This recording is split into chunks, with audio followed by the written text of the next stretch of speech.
الحمد للہ رب العالمین والعاقبۃ للمتقین والصلاة والسلام علی سید الانبیاء والمرسلین اما بعد فاعوذ باللہ من الشیطان الرجیم بسم اللہ الرحمن الرحیم رب اشرح لی صدری ویسر لی امری واحلل عقدۃ من لسانی یفقہوا قولی ربنا آتنا من لدنک رحمۃ وہیئ لنا من امرنا رشدا ربنا اننا آمنا فاغفر لنا ذنوبنا وکفر عنا سیئاتنا وتوفنا مع الابرار ربنا انک تعلم ما نخفی وما نعلن ربنا لا تزغ قلوبنا بعد إذ هديتنا وهب لنا من لدنك رحمة إنك أنت الوهاب ربنا إنك جامع الناس ليوم لا ريب فيه إن الله لا يخلف الميعاد۔ معزز خواتین و حضرات، ہم آپ سب کو دورہ قرآن کریم کے پہلے پروگرام میں خوش آمدید کہتے ہیں، اس دعا کے ساتھ کہ اللہ رب العزت ہمارا یہ جو قرآن پاک کی تعلیم کا سفر ہے اس کو ہمارے لیے آسان بنائے اور اس سفر کو اللہ رب العزت اپنی بارگاہ میں قبول اور منظور فرمائے۔ رمضان المبارک کا مہینہ، اس کی ساری برکات، اس کی ساری رحمتوں کی وجہ قرآن مجید ہے، اور قرآن مجید کلام اللہ ہے، اللہ رب العزت کا کلام ہے جو حضور نبی پاک صلی اللہ علیہ وآلہ وسلم پر نازل فرمایا گیا، اور حضور نبی پاک صلی اللہ علیہ وآلہ وسلم نے اس قرآن مجید کے ذریعے اپنی دعوت انسانوں کو پیش کی ہے، اور اس دعوت کی بنیاد چونکہ قرآن مجید ہے، اس لیے قرآن مجید کا مطالعہ ہر مسلمان کے لیے بہت ہی ضروری ہے۔ سال کے دوران انسان سے سستی ہو جاتی ہے، لیکن اس رمضان المبارک کے مہینے میں انسان کے پاس بہت بڑا موقع ہوتا ہے کہ وہ اس قرآن کا فہم حاصل کرنے کی کوشش کرے، اس سے اپنے آپ کو وابستہ کرے، اور اس قرآن مجید کو گہرائی کے ساتھ اس انداز سے سمجھے کہ اپنے زندگی کے جملہ باقی معاملات کے اندر وہ قرآن مجید کے مطابق زندگی گزارنے کی کوشش کرے۔ معزز خواتین و حضرات، یہ جو سفر جس میں میں اور آپ اس وقت شریک ہیں، اس سفر کا آغاز ہم نے رمضان المبارک سے چند دن قبل کیا ہے۔ اسی طرح اللہ رب العزت توفیق دے گا تو انشاءاللہ ہم یہ سفر رمضان المبارک کے اندر یعنی عید الفطر سے چند دن پہلے مکمل کر سکیں گے۔ الحمدللہ الذی بنعمتہ تتم الصالحات، ساری تعریفیں اس اللہ رب العزت کے لیے ہیں جس کے حکم سے، جس کے فیضان سے اور جس کی توفیق کے ساتھ ہی نیک کام سر انجام پاتے ہیں۔ میں آپ سب کو معزز خواتین و حضرات سے دعا کی درخواست کروں گا کہ آپ دعا فرمائیے کہ یہ تو مبارک سفر میں نے اور آپ نے شروع کیا، جس کا عنوان دورہ قرآن کریم ہے اور اس کا مقصد فہم قرآن مجید ہے، اور اللہ رب العزت ہمارا یہ جو سفر ہے وہ اللہ قبول کر لے، اور اس کے جو مقاصد ہیں اعلیٰ و ارفع مقاصد کہ قرآن مجید سمجھ آئے، حضور علیہ الصلوۃ والسلام کی سیرت مبارکہ ہم سمجھیں، اور اس کی روشنی میں ہم اپنی زندگیوں کو قرآن مجید اور حضور نبی پاک صلی اللہ علیہ وسلم کے فرامین کے مطابق گزارنے کی کوشش کریں۔ اس اعتبار سے آج ہم پہلا پارہ اس کا ایک اختصاصی مطالعہ کریں گے۔ یہاں اس کو شروع کرنے سے پہلے یہ میں عرض کرنا چاہتا ہوں کہ ہمارے لیے اس وقت میں یہ تو ممکن نہیں ہوگا کہ ہم لفظ بہ لفظ قرآن مجید کا ترجمہ اور تشریح سمجھ لیں، اس کے لیے تو بہت زیادہ وقت درکار ہوتا ہے، چونکہ یہ کلام اللہ ہے، یہ انسانی کلام نہیں ہے۔ لیکن اس میسر وقت میں مقصد یہ ہے کہ ہم رکوع وائز قرآن پاک کے مضامین کو سمجھ لیں، گویا کہ ایک قرآن پاک کا ایک اجتماعی مطالعہ اور قرآن پاک کا ایک اوور ویو مضامین کا وہ ہمارے سامنے آ جائے۔ اللہ رب العزت ہمارا یہ سفر قبول فرمائے۔ رسول اللہ صلی اللہ علیہ وآلہ وسلم کا ارشاد گرامی ہے کہ الماہر بالقرآن مع السفرۃ الکرام البررہ، کہ اس قرآن میں جو مہارت حاصل کرتے ہیں اللہ رب العزت ان کو اتنا اونچا مقام عطا فرمائیں گے قیامت والے دن کہ وہ مقرب ترین فرشتوں کے جلوں کے اندر اس کو وہ مقام عطا کیا جائے گا۔ اللہ رب العزت سے دعا ہے کہ اللہ رب العزت ہمیں وہ مقام عطا فرمائے۔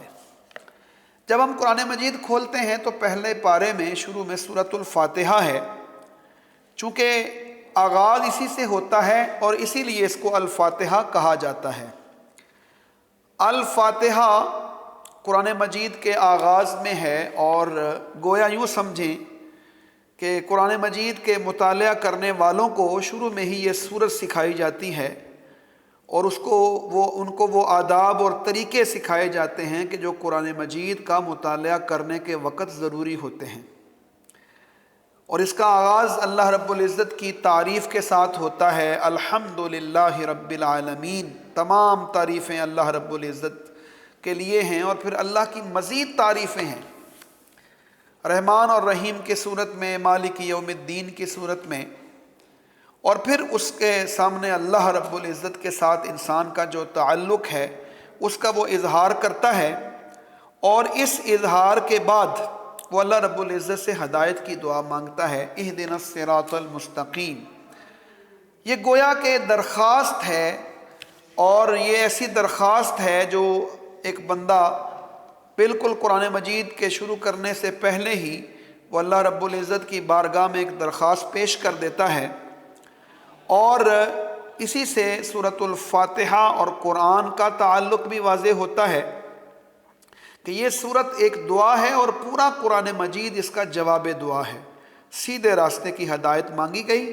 تو جواباً ذالک الکتاب لا ریب فیہ ھدی للمتقین کے عنوان سے پورا قرآن مجید آپ کے سامنے جواب دعا کے صورت میں پیش کر دیا گیا، اور یہ بتایا گیا کہ اس طرح دعا مانگنی چاہیے، اللہ کی تعریف کیا کرو، اللہ کی حمد بیان کیا کرو، اور یہ دعا کے ساتھ سورۃ الفاتحہ مکمل ہوتی ہے۔ اس کے بعد سورۃ البقرہ ہے، اور سورۃ بقرہ کا لفظی مطلب گائے کا ہوتا ہے۔ پہلے ہی پارے کے اندر ایک جگہ پر گائے کا ذکر ہے بنی اسرائیل کے حوالے سے، اور یہ ایک عجیب و غریب حقائق ہے جو بنی اسرائیل کے اندر واقعہ پیش ہوا، اور اس میں پھر گائے ذبح کرنے کا حکم دیا گیا۔ یہ سورت کا نام ہے، اور سورت کا نام اور اس کا جو نام علامت کے طور پر رکھا گیا، قرآن مجید کی 114 صورتوں میں سے اکثر صورتوں کے نام اسی طرح علامت کے طور پر ہیں۔ اس سورہ مبارکہ کا زیادہ تر حصہ مدینہ منورہ کے ابتدائی دور میں نازل ہوا ہے، اور تھوڑا حصہ ہے جو بعد میں نازل ہوا ہے۔ ہر سورت کے شروع میں ہم کوشش کریں گے کہ اس کے مضامین کو تھوڑا سا اپنے ذہن میں ڈال لیں۔ سب سے پہلی بات اس سورہ مبارکہ کے اندر یہ ہے کہ قرآن مجید میں شک شبے کی کوئی گنجائش نہیں ہے، اور اس کتاب سے جو لوگ فائدہ اٹھانا چاہیں ان کے اندر چند صفات ہونی چاہیے۔ اور اس سورہ مبارکہ میں توحید کی طرف دعوت ہے، منکرین حق کے مختلف گروہوں کا تذکرہ ہے، منافقین کا اور ان کی عادتوں اور خصائل کا، اور اس کے بعد اس سورہ مبارکہ میں بتایا گیا ہے کہ دنیا میں اصل انسان جو ہے، جو بنی آدم ہے، اس کا اصل مقام ہے کیا، اس کی تخلیق کس لیے کی گئی، اور وہ اپنی اس تخلیق کو، اپنے مقصد تخلیق کو سمجھے، اور اس ذمہ داری کو کس طرح ادا کرے گا اس کو بھی وہ سمجھنے کی کوشش کرے۔ اور اس کے بعد بنی اسرائیل کا تذکرہ ہے۔ پہلا پارہ بنی اسرائیل کے تذکرے کے ساتھ ہی آگے چلے گا۔ پہلے پارے کے اندر 16 رکوع ہیں کیسے کیسے انعامات کیے گئے، کس طرح انہوں نے ناشکری کا راستہ اختیار کیا، کیسی کیسی حرکات کی اللہ اور اس کے رسول صلی اللہ علیہ وسلم کے خلاف ورزی کے اندر بہت سارے رسول بنی اسرائیل کے اندر آتے رہے، اور ایک پیغمبر کی امت میں بگاڑ کی نوعیت کیا ہوتی ہے اور دین حق کے بنیادی اصول کیا ہیں، یہ ساری چیزیں ہمیں سورہ البقرہ کے اندر ملیں گی۔ بہت ساری دیگر چیزیں بھی ہیں۔ ایک مومن کو اپنی سرگرمیوں میں کس طرح ہر قدم پر اللہ کی طرف رجوع کرنا چاہیے اور اللہ سے مغفرت، رحمت اور نصرت کی دعائیں کرتے رہنا چاہیے، یہ سورت کا اختتام پھر اس کر ہوتا ہے۔ اگر ہم آغاز کر لیں، چونکہ ہم نے 16 رکوع کا خلاصہ اپنے اس وقت میں پیش کرنا ہے، اور مجھے امید ہے کہ آپ پوری توجہ کے ساتھ اس میں شریک ہوں گے۔ جو سب سے پہلا رکوع ہے، اس کے اندر یہ فرمایا گیا ہے کہ قرآن مجید کس لیے نازل ہوا، اور یہ قرآن مجید ہے کیا، یہ کسی انسان کا کلام نہیں ہے، اس کے اندر کسی قسم کا شک اور شبہ نہیں ہونا چاہیے۔ یہ وہ ایسا دستور العمل ہے انسان کے لیے جو اللہ کی طرف سے نازل ہوا ہے، اور تمام بنی نوع انسان کی ہدایت کا سامان اس کے اندر موجود ہے۔ اس کے اندر تو ہدایت کا سامان موجود ہے، لیکن انسانوں کو ایک بات سمجھنا ہوگی، اور وہ یہ کہ یہ تو ہدایت دے گا، اس بات کا امکان موجود کم امکان ہے کہ ہر فرد اس کتاب سے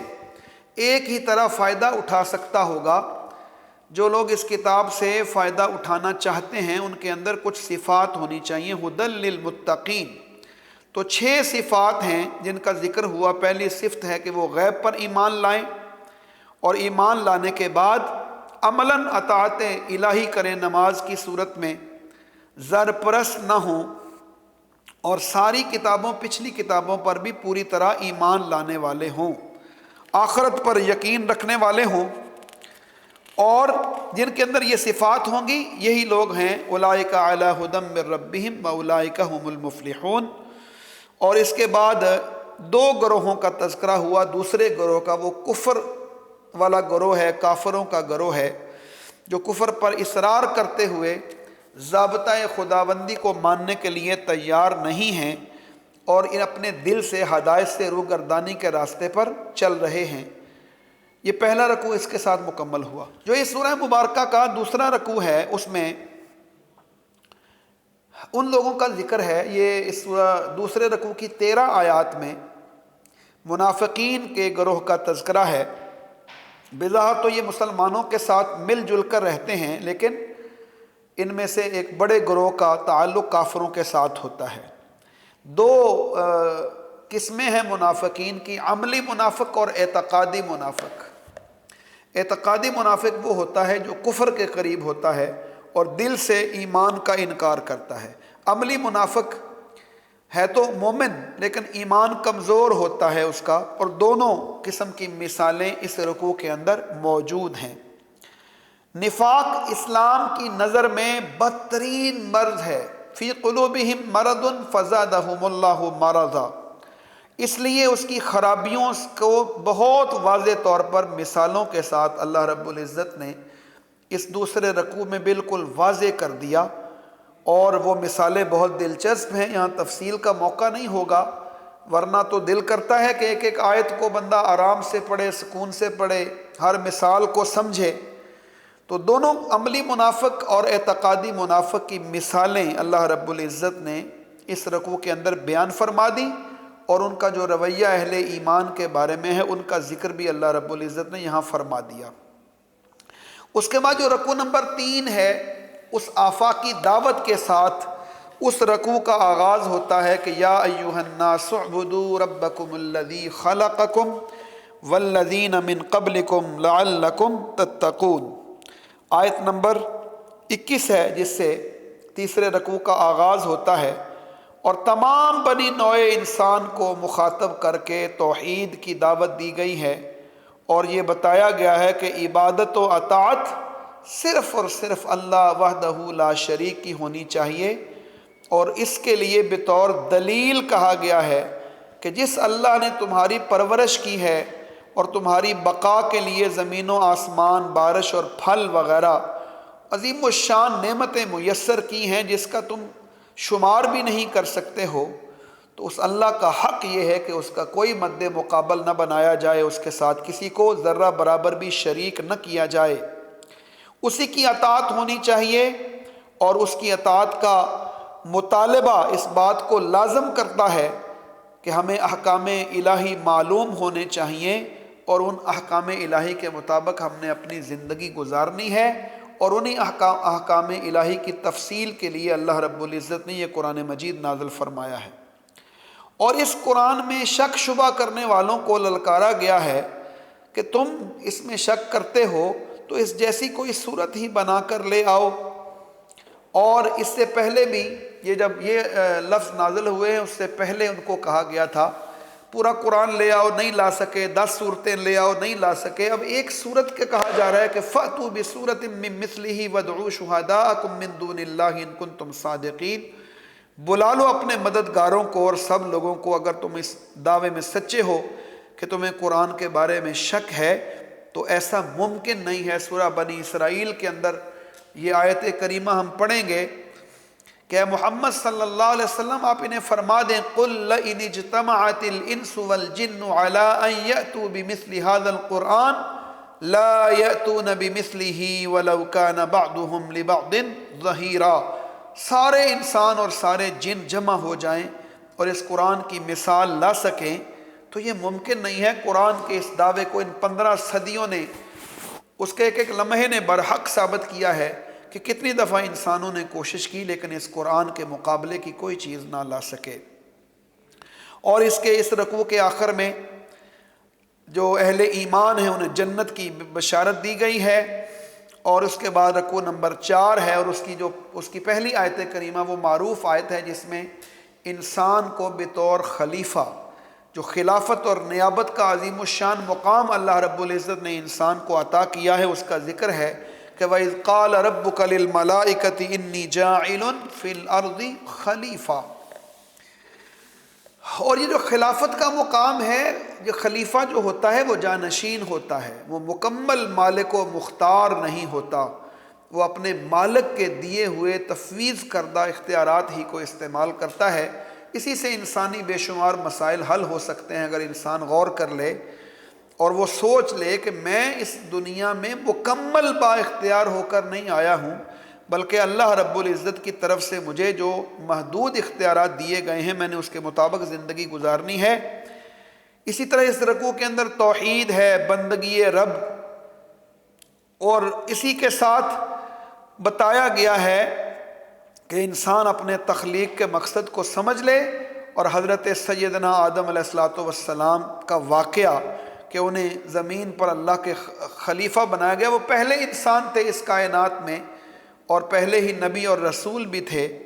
اور انہیں اللہ رب العزت نے وَعَلَّمَ آدَمَ الْأَسْمَاءَ كُلَّهَا ثُمَّ عَرَضَهُمْ عَلَى الْمَلَائِكَةِ، انہیں علم دیا گیا اور انہیں وہ محدود اختیارات دیے گئے جو خلافت کے منصب کے لیے ضروری تھے، اور فرشتوں اور ان جیسی دیگر مخلوقات کو کہا گیا کہ وہ ان کے سامنے سر اطاعت خم کر دیں،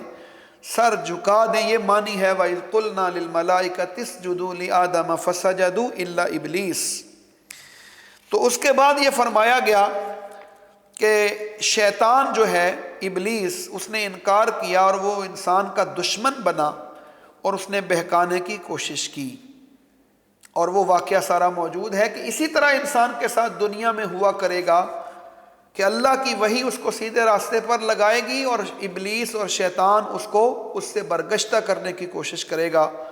بہت دفعہ وہ کامیاب ہوتا ہوا نظر آئے گا، لیکن انسان اگر توبہ اور استغفار کے راستے پر چلے گا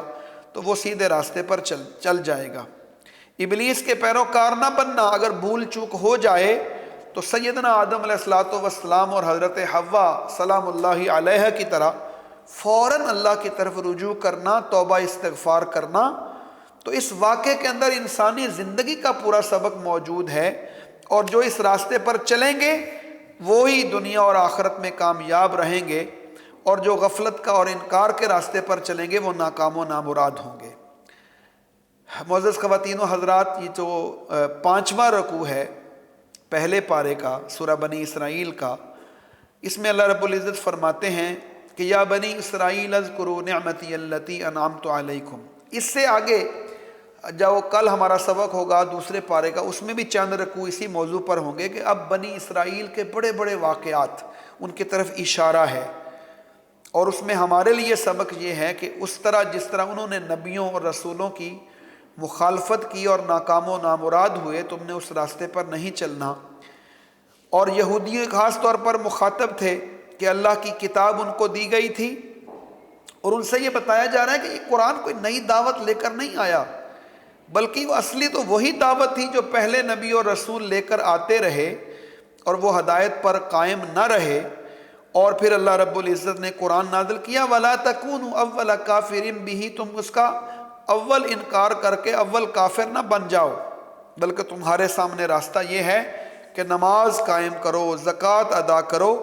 یہ نماز اور صبر بہت بڑی روحانی قوتیں ہیں جن سے انسان کے نفس کی اصلاح ہوتی ہے اور انسان کا حال اور مستقبل درست ہوتا ہے۔ اور یہ جو یہودیوں کا بنی اسرائیل کا اخلاقی اور دینی بگاڑ تھا، وہ اسی وجہ سے تھا کہ وہ ان چیزوں سے دور جا چکے تھے۔ رکوع نمبر 6 کا آغاز بھی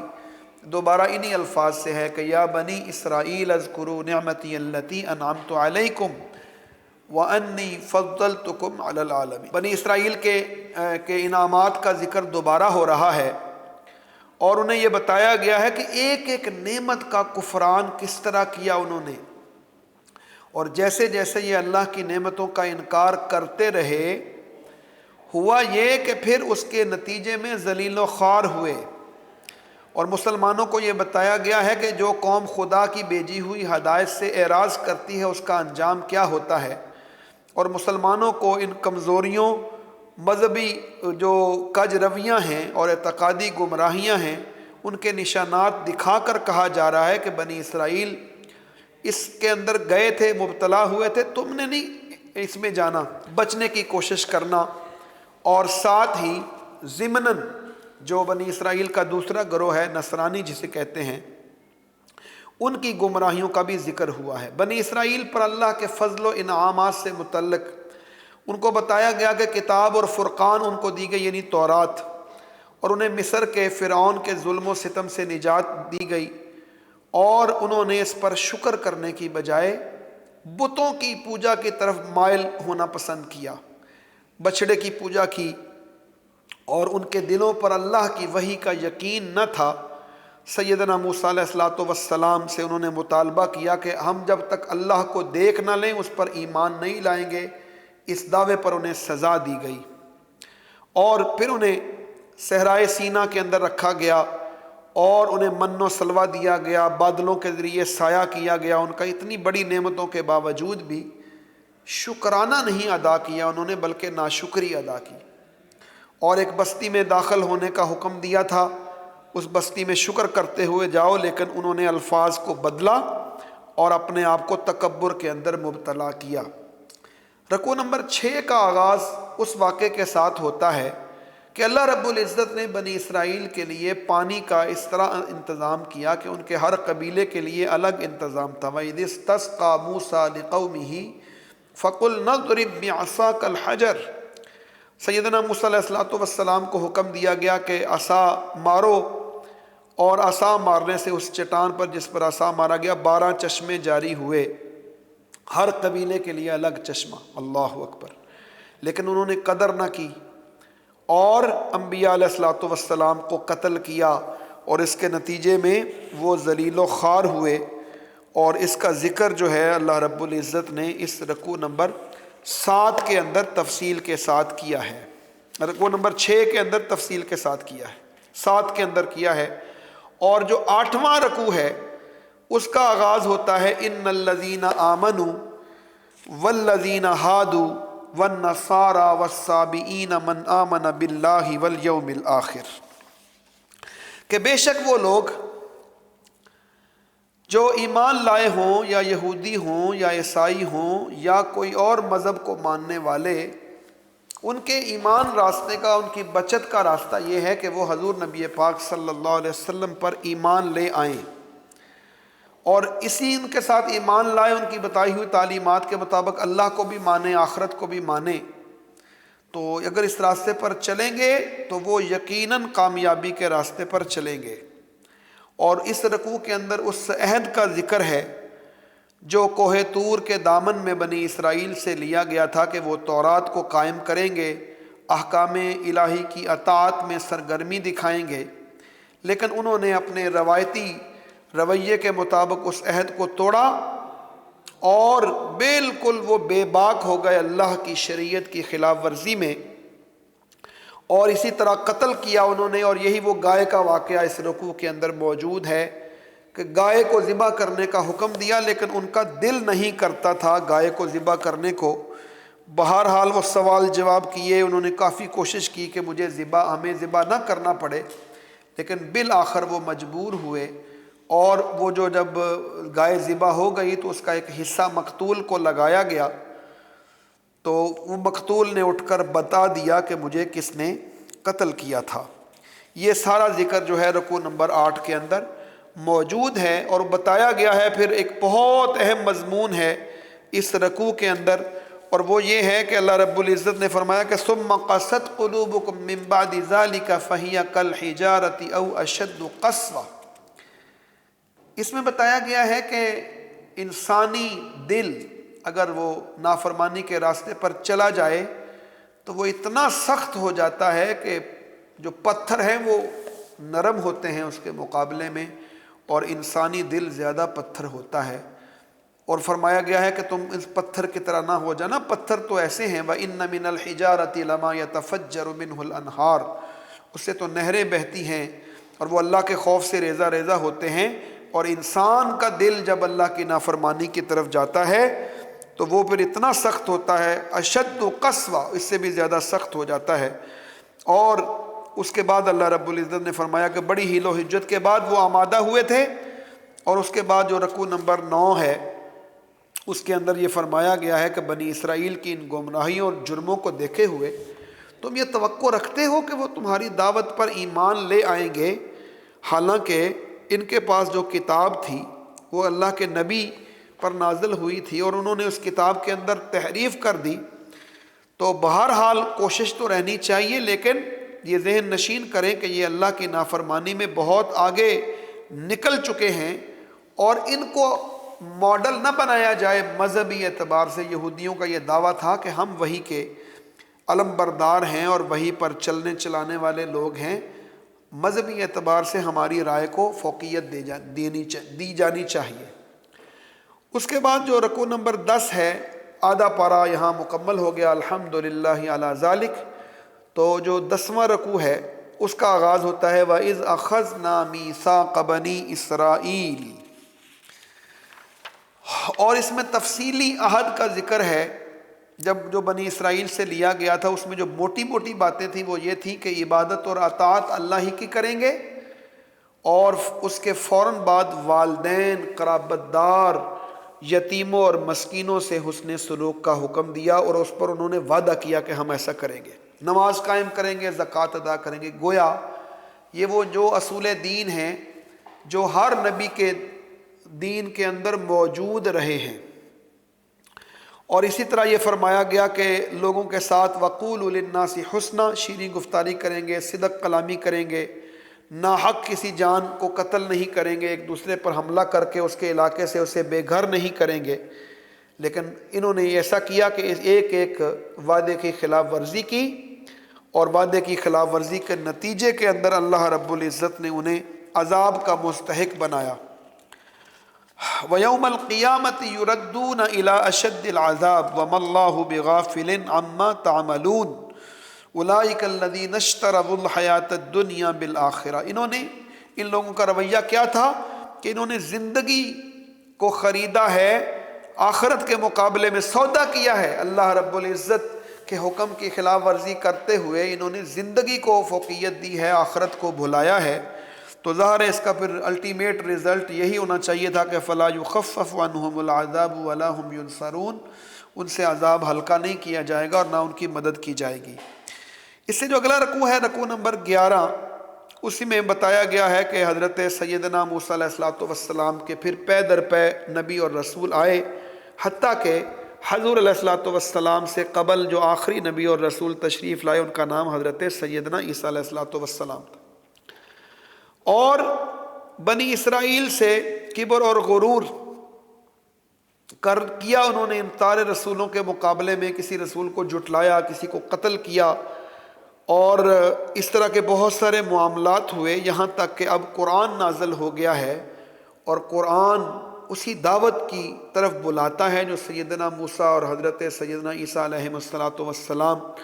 تشریف لائے تھے، ان کی تصدیق کرنے والا کلام ہے۔ تو اب ان کا انکار بنتا نہیں ہے قرآن کے مقابلے میں، انہیں چاہیے کہ وہ قرآن کو مکمل طور پر تسلیم کریں، اور تسلیم کرتے ہوئے اپنی پچھلی کوتاہیاں جو ان کے آباء و اجداد سے چلتی چلی گئیں ان کی اگلی نسلوں کے اندر، اس سے باز آ جائیں۔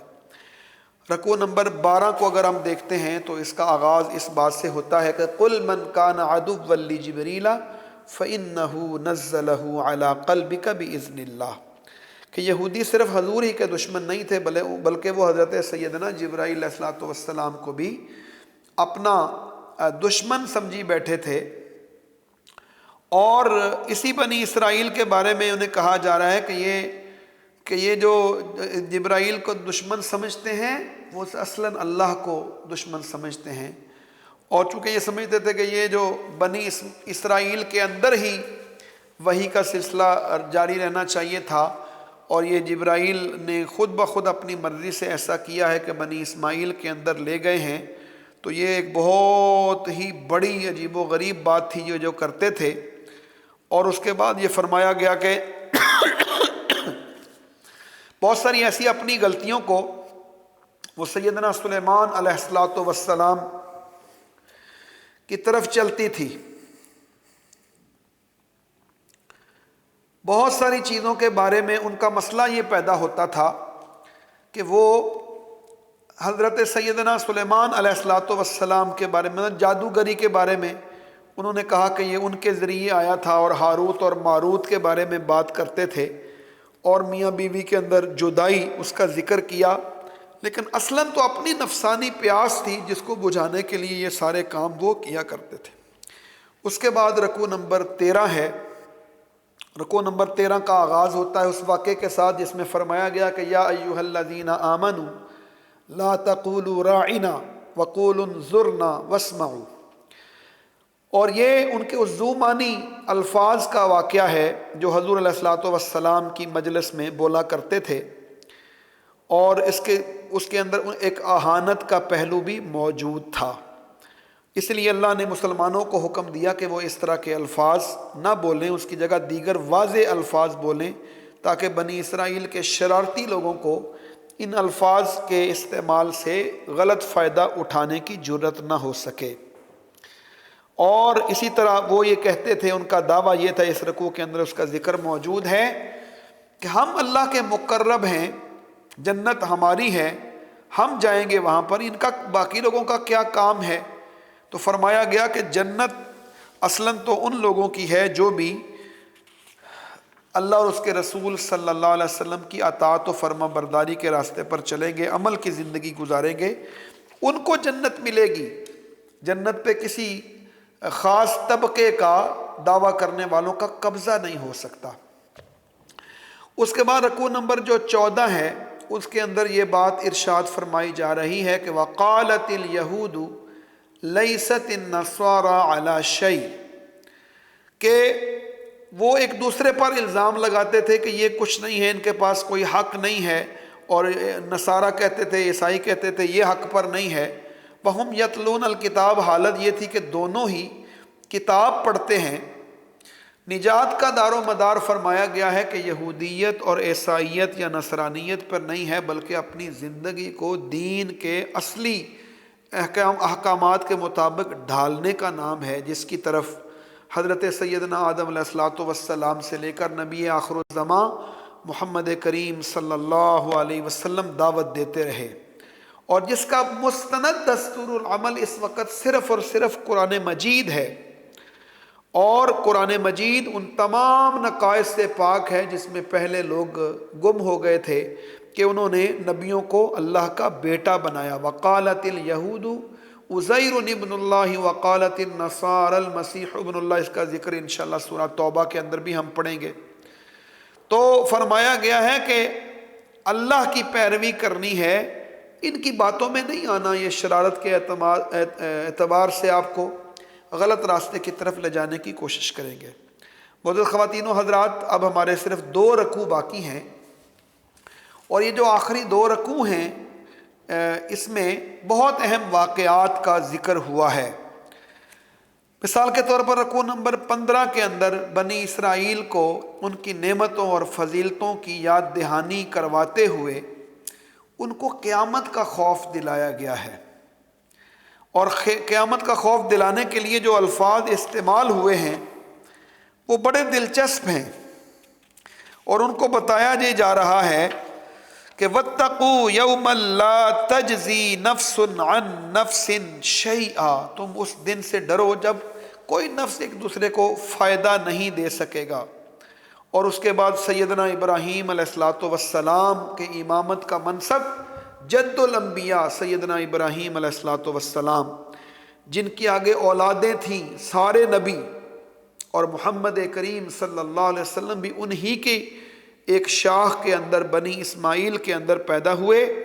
اور ان کو آخری نبی بنایا گیا، خاتم النبیین امام الانبیاء کا منصب عطا کیا گیا۔ اور حضرت سیدنا ابراہیم علیہ السلام اور سیدنا یعقوب علیہ السلام اور حضرت سیدنا اسحاق علیہ السلام، سیدنا اسماعیل علیہ السلام، تو سیدنا اسماعیل علیہ السلام اور سیدنا ابراہیم علیہ السلام کا وہ جو مشہور دعاؤں والا واقعہ ہے کہ جب وہ خانہ کعبہ کی تعمیر کر رہے تھے، تعمیر نو، وَإِذْ يَرْفَعُ إِبْرَاهِيمُ الْقَوَاعِدَ مِنَ الْبَيْتِ وَإِسْمَاعِيلُ، جب وہ اس کی تعمیر نو کر رہے تھے تو اس وقت وہ دعا مانگ رہے تھے، اور دعا انہوں نے کیا مانگی کہ اے اللہ تو ہمیں اس بات کی توفیق دے کہ یہ سارا عمل ہمیں ہماری طرف سے قبول فرما لے، ربنا تقبل منا انک انت السمیع العلیم، اے اللہ ہماری طرف سے یہ قبول کر لے یہ سارا عمل، ربنا وجعلنا مسلمین لک،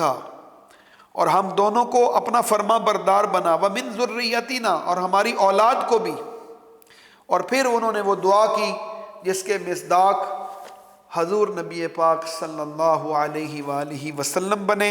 ربنا وابعث فیہم رسولا منہم یتلو علیہم آیاتک ویعلمہم الکتاب والحکمت ویزکیہم انک انت العزیز الحکیم۔ اس میں یہ وہ جو کار نبوت کے 4 کام ہیں جن کا ذکر ہوا ہے، یہ آگے آیت بھی مختلف الفاظ کے ساتھ آئے گی، اس کا ذکر ہوا ہے۔ اور اسی کے ساتھ اس دعا کے ساتھ ہی ہمارا 15 رکوع مکمل ہو گئے ہیں، اور اب توجہ فرمائیے گا، اب آج کے سبق کا ہمارا آخری رکوع ہے، رکوع نمبر 16،